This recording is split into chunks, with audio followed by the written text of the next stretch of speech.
तो आज उत्तर प्रदेश में छठे चरण का मतदान जारी है। 7 जिलों की 49 सीटों पर वोटिंग हो रही है, लेकिन सभी की निगाहें बनारस पर, वाराणसी नगरी पर टिकी हुई हैं, जहां 7वें और आखिरी चरण में मतदान होना है।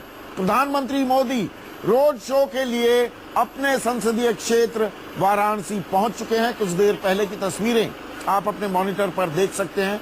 प्रधानमंत्री वाराणसी पहुंचे और बीएचयू बनारस हिंदू यूनिवर्सिटी का ये हम गेट दिखा रहे हैं, जहां से प्रधानमंत्री मोदी का रोड शो कुछ ही देर में शुरू होने वाला है। और बनारस नगरी दरअसल राजधानी दिल्ली में तब्दील हो गई है। प्रधानमंत्री वहां है, पूरा का पूरा केंद्रीय मंत्रिमंडल भी वहां मौजूद है। आखिरी जोर लगा रही है बीजेपी। बनारस में तमाम दिग्गज बनारस में ही डेरा जमाए हुए हैं। बाबा विश्वनाथ के दर्शन भी करेंगे और बनारस हिंदू यूनिवर्सिटी से ये रोड शो शुरू होने वाला है। यहीं मौजूद है मेरे सहयोगी संजीव त्रिवेदी। संजीव, कितनी देर में ये रोड शो शुरू होगा?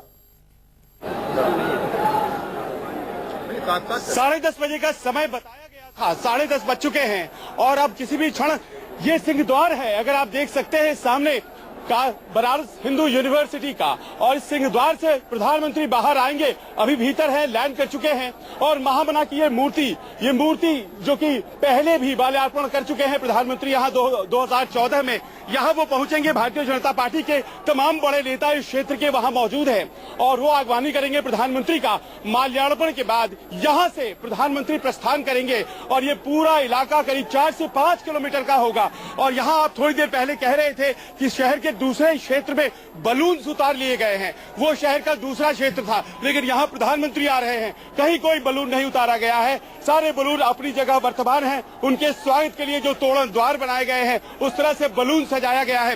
दोनों तरफ बैरिकेडिंग है और देख सकते हैं तमाम झंडे। विजय के पहले विजय जुलूस की तैयारी यहाँ से है। एक संदेश आज देने की कोशिश, वो संदेश जो कि संभवतः उन क्षेत्रों में जा रहा है जहां चुनाव हो रहे हैं, और वो संदेश 8 तारीख के लिए भी, और खास तौर पर प्रधानमंत्री मोदी के जरिए, क्योंकि प्रधानमंत्री मोदी खुद यहाँ के प्रतिनिधि हैं। संजीव, कितना लंबा है ये पूरा का पूरा रास्ता? 2014 में भी प्रधानमंत्री मोदी ने रोड शो किया था, तो वही रूट ले रहे हैं या रूट में कुछ बदलाव है?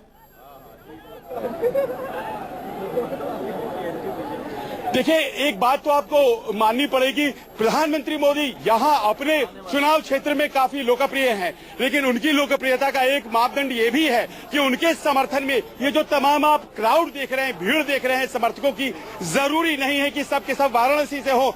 बहुत समर्थक आसपास के क्षेत्रों से भी आते हैं। कई लोग हैं जो कि दिल्ली से, मेरठ से, बिहार से यहाँ पहुंचे हुए हैं मोदी जी के समर्थन में, और शायद इसीलिए ये यहाँ से जो रोड शो जिसे कहा जा रहा है जनता दर्शन, आप बार बार रोड शो कह रहे हैं, भारतीय जनता पार्टी वाले सुनेंगे तो शायद नाराज हो जाएंगे, क्योंकि परमिशन रोड शो की नहीं ली गई है। कहा यह जा रहा है कि ये जनता दर्शन है जो कि यहाँ से शुरू होती है और फिर 4 किलोमीटर की यात्रा के बाद बाबा विश्वनाथ के दर्शन, और उसके बाद वहां से काल भैरव के दर्शन, और उसके बाद जौनपुर में सभा भी है, वहां भी जाना है। और शहर का दूसरा हिस्सा पड़ता है कचहरी, और कचहरी से वो रोड शो शुरू होता है जो राहुल गांधी, अखिलेश यादव और डिम्पल का रोड शो है।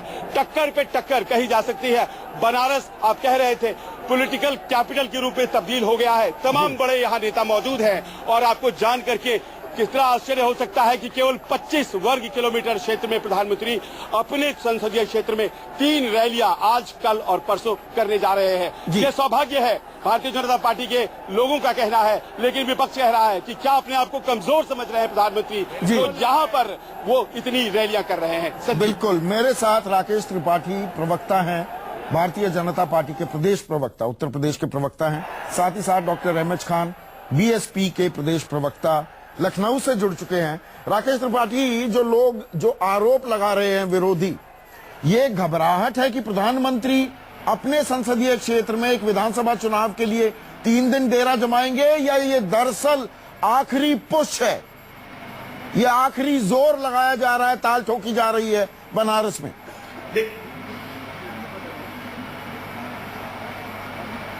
देखिए संदीप जी, लोकतंत्र में चुनाव एक उत्सव की तरह होता है। हाँ। और मुझे लगता है कि इस लोकतंत्र के उत्सव में प्रधानमंत्री जी जिस निर्वाचन क्षेत्र से सांसद हैं अपने निर्वाचन क्षेत्र में अपनी जनता के साथ सीधे रूबरू होने के लिए 3 दिनों तक है और ये उत्सव की तरह है।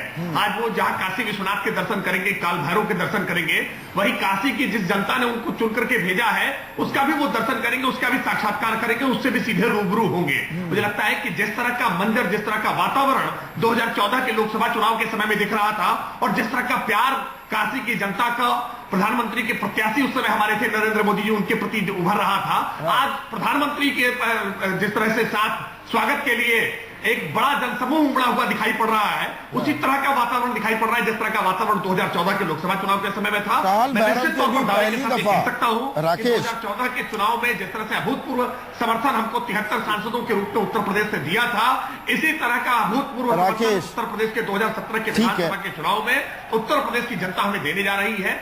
आज पूर्वांचल के जो हालात हैं और समूचे उत्तर प्रदेश के जो हालात हैं, इन हालातों में समाजवादी पार्टी और बहुजन समाज पार्टी के इस खेल से जनता आज ही चुनावी रैली थोड़ा संबोधित कर रहे हैं, सवाल का जवाब दीजिए ना। मैं ये कह रहा हूं कि काल भैरव के दर्शन भी पहली दफा करेंगे प्रधानमंत्री बनने के बाद। शहर कोतवाल कहा जाता है काल भैरव को, इसमें कुछ अहमियत देखूं मैं, कुछ मायने निकालूं? में संख्या बढ़ रही है, तो उसके आधार पर हम दावे के साथ कह सकते हैं कि पूर्ण बहुमत की सरकार भारतीय जनता पार्टी उत्तर प्रदेश में। आपको आवाज आ रही है मेरी? मैं सवाल कुछ पूछ रहा हूं, जवाब कुछ और दे रहे हैं आप।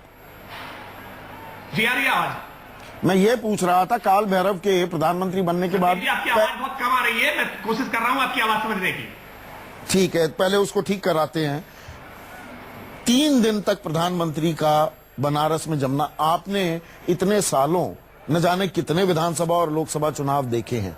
विधानसभा चुनाव में प्रधानमंत्री अपने संसदीय क्षेत्र में 3 दिन का पड़ाव डेरा जमाते हैं, ये पहले कभी सुना या देखा आपने अपने तजुर्बे में? मेरी स्मृति है, मतलब पत्रकार बनने से पहले के पीछे भी अगर मैं जाऊं, सन 74-71 के विधानसभा चुनाव वो जो हुए थे, 74 के जो हुए थे, इसमें बहुगुणा ही मुख्यमंत्री थे, और 77 के तो मेरी स्मृति में वो भी है। मैंने कभी किसी प्रधानमंत्री को इस तरह से 3 दिन तक अपने क्षेत्र में कैंप करते हुए या इतनी जनसभाएं करते हुए नहीं देखा। मतलब ये इनका प्लस है पर मोदी का। मोदी तो खुद कह रहे हैं कि मैं गधे की तरह काम करता हूं जब तुलना करने की कोशिश की गई। मैं तुलना तो नहीं करूंगा, नहीं जरूर ये आप काम करते हैं, इसमें कोई दो राय नहीं। ये उनकी क्षमता है, he is a tireless worker. ये उनकी क्षमता है कि वो पूरी चुनाव की कमान संभाले हुए हैं, दर्जनों मीटिंगें कर चुके हैं, तो गिनना भी मुश्किल है कि प्रधानमंत्री कितनी सभा। और मेरे साथ यहाँ पर एक बड़ा दिलचस्प एक नजारा मैं दिखाना चाहूंगा दर्शकों को। मेरे सहयोगी संजीव त्रिवेदी के साथ प्रधानमंत्री मोदी और अमित शाह के लुक अलाइक, उनके हम शक्ल मौजूद है। Sanjeev, over to you. Sandeep, आप कह रहे थे कि अभी मोदी जी आने वाले हैं। देखिए हमारे साथ आ चुके हैं, यहाँ इस तरफ देख लीजिए। और क्या आपको इनकी शक्ल याद दिलाती है नरेंद्र मोदी जी की? क्या नाम है आपका? मेरा नाम रणवीर दहिया, हम दिल्ली से आए हैं। और भाई साहब आपका नाम? मेरा नाम राजेंद्र अग्रवाल है। और मैं चाहूंगा अपने कैमरामैन साथी से इन दोनों को जरा फोकस करके दिखाएं। बीच में इनके समर्थक हैं, इनका भी चेहरा आना चाहिए, लेकर के आए हैं। लेकिन ये अमित शाह की शक्ल के भारतीय जनता पार्टी के नेता वी का साइन दिखा रहे हैं। मोदी जी भले न निकले हों, लेकिन एक मोदी यहाँ पर भी है। गधे की तरह काम कर सकता हूँ, ये बोला था मोदी जी ने। आप भी इस तरह से काम करते हैं? बिल्कुल, हम 24 घंटे लगे रहते हैं। जहाँ जो कहता पैदल यात्रा भी खूब करते, कहते आप 70 साल के हो गए। हाँ। और फिर इतने सवेरे है शाम तक घूमते। हाँ। मगर हम ये मोदी जी के और देश के लिए एक अच्छी सरकार आए। अच्छा, इसलिए अमित शाह बहुत बड़े स्ट्रेटजिस्ट है। आप भी क्या अपने जातीय जीवन में स्ट्रेटजिस्ट हैं? सर पहले नहीं थे, अब हो गए हैं। अच्छा, लोगों ने कहा कि शक्ल मिलती है तब से आप स्ट्रेटजिस्ट हो गए। हाँ सर, अभी लोगों को प्यार मिलता ना, इसलिए हमसे। स्ट्रेटजी क्या बनाई अमित शाह जी की तरह? तो लोग चाहते हैं मोदी अमित शाह की वजह से, फिर मैंने उनकी तरह ही रहना पड़ता है, वैसे ही मैं काम क्या करते हैं उनकी तरह रहने के लिए? जैसे मोटे हो गए हैं क्या? नहीं, मोटा तो नहीं हुआ हूँ मैं भी। मोदी जी उनकी तरह से भाजपा को लाने के लिए पटियाला, अम्बाला, लुधियाना, अमृतसर, बिजनौर, मेरठ, सब जगह जाता हूँ जैसे वो जाते हैं। वो जैसे घूमते रहते हैं, प्रवास करते रहते हैं। और आप क्या करते हैं मोदी जी? नहीं, हम भी हर जगह, हम दोनों इकट्ठे साथ रहते हैं। पूरा पंजाब में जाते हैं, वहाँ लोग मिलते होंगे और कहते होंगे वाह वाह मोदी जी और शाह साहब की आ गई जोड़ी, ये कहते हैं। और क्या कहते हैं? नहीं, वो कहते हैं ठीक है, हमें मंत्री भी बहुत मिलते हैं। अच्छा, वो भी कहते हैं ठीक है, आप लगे रहो सर और सेवा करो। हमसे पूछते हैं लोग अच्छे दिन कब आएंगे। हम कहे हमारा तुम्हारा पता नहीं, हमारे आ गए हैं लोग। पहले हमारी राम राम लेते हैं, हम हमारी सेल्फी लेते हैं। आपकी सेल्फी लेते हैं, इनकी अच्छे दिन, आपकी भी अच्छे दिन आए। नहीं, हमारे ये पूछते हैं कि अच्छे दिन कब आएंगे। वो टोंड करते एक तरह से। हम उनसे ये पूछे भाई अच्छे दिन की डेफिनेशन बताओ क्या होती है। अच्छा, तो उनके पास उनका सवाल कर देते हैं। संदीप, ये नजारा है यहाँ पे, और अपनी तरफ से इन्होंने कह दिया, पूछने की जरूरत नहीं है। बाकी लोगों के अच्छे दिन आए हों ना आए हों, इन दोनों जोड़ी की आ गई है, अच्छे दिन के इनकी शुरुआत हो गई है। ये हैं अमित शाह साहब और ये हैं नरेंद्र मोदी जी। ध्यान अच्छे से दिन आ गए इनके, क्योंकि पहले लोग पूछते नहीं थे, अब क्योंकि हम शक्ल की तरह ये घूम रहे हैं तो लोग इनकी सेल्फी ले रहे हैं, जैसा इन्होंने खुद कहा। एक छोटे से ब्रेक लेंगे। आपको बता दें, नरेंद्र मोदी, प्रधानमंत्री नरेंद्र मोदी के जनता दर्शन, जो दरअसल एक रोड शो है, उसकी तैयारियां पूरी हो चुकी हैं। किसी भी वक्त ये रोड शो शुरू हो जाएगा और इसके जवाब में अखिलेश यादव और राहुल गांधी भी एक रोड शो करने वाले हैं। तमाम तस्वीरें और जानकारी लेकर फिर हाजिर होंगे ब्रेक के बाद।